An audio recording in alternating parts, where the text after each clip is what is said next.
Day. The losses, like you said, the lack of education, that, like Mr. Whitney was saying, is that these people could come in and they'd bring a paper and tell you, like, oh, this is just for That's how this. we lost a lot of land. That's how he lost a You lot see of land. where I'm at right now? My daddy, he had bought that piece of land with his uncle. He had sold him that for $100. And he believed in those gods. He made my daddy make the election, the papers. He didn't know how to read. And so he made that extra, it was for him. And then the release said that that's when we found out that. That's how we found out that he could live on that piece of land till he died. So 10% of royalty. But the land was for him, was for the other people. So, and that's because, like you said, they were steal because of lack of education, because they couldn't read, and because of the language barriers, because a lot of the people spoke French. So it'd be just like if you go to China right now and try to negotiate a deal with China, and you're trying to talk to them, and they're trying to talk back to you, and you're trying to border on something. And I only use that as an example, not meaning anything to anybody, but it's just that way. You know, they come over here, our people and our elders only spoke French. So they'd come over here with one of them, like the old people used to tell me, a slick talking lawyer, and they make them put action. What they thought they were doing they give them like $20, $50, $100, and they thought they were just passing or leasing their land, or just a right of way, to pass on their land to go through it. But in all actuality, they were selling the land. And the stipulation was, as long as you live on the land, you could occupy the land. But once you moved off, or you moved, or you had to leave, then the land was no longer yours. After Hurricane Katrina, there was a settlement down in Boudville, Venice. Was the same stipulation was wrote on that piece of property. As long as they lived on the land, they could occupy it. The storm came, knocked everything off of it, so when the people went back to try to go to the land, they had to build a fence and put a fence up there. So education, played a big part in us getting ahead in life, as you say, because the things that happened to our tribe and our elders before us was the lack of education and the identity.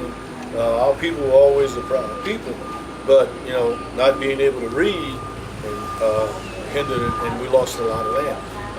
Up in the 70s, when we filed for federal recognition, the Seven Sisters, the oil companies, at that time, Texaco, Getty Oil, Exxon, all the big companies, they had interest in all the land of it because Texaco was one of the big drillers down here on the coast. And in fact, Terrebonne, the ship channel, the Houma Navigational Channel, it was digged pretty much like the Mystico was dug for commerce in New Orleans.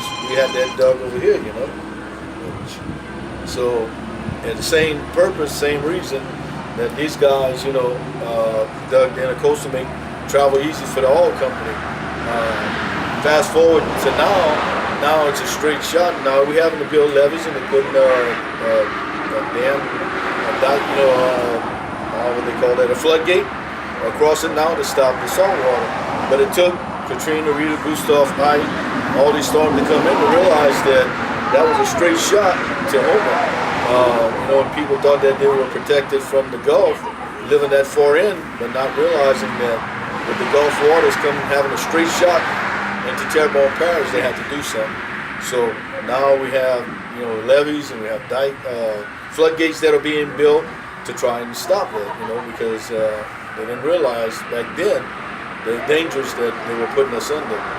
Saltwater intrusion into our area is what's really killing a lot of things. The oil companies came in, built location canals, were never forced to close them once they evacuated, once they left. So when they finished drilling, they just dug canals for pipelines.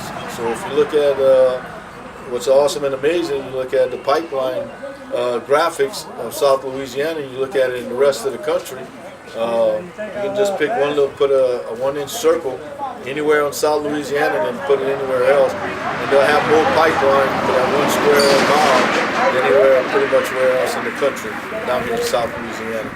So the oil industry has played a major role in our devastation.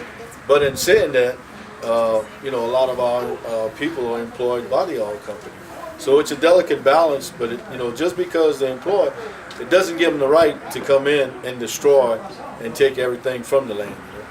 So I just want to make sure that, just because they're here and the industry is thriving, one of the lowest unemployments in America today, and along this area. So I ain't gonna say it has its benefit, but because the benefit that we have to pay for it, travesty is outweighing the benefit 10-1 at this moment, because of the high cancer rate and everything else that goes along with the industry.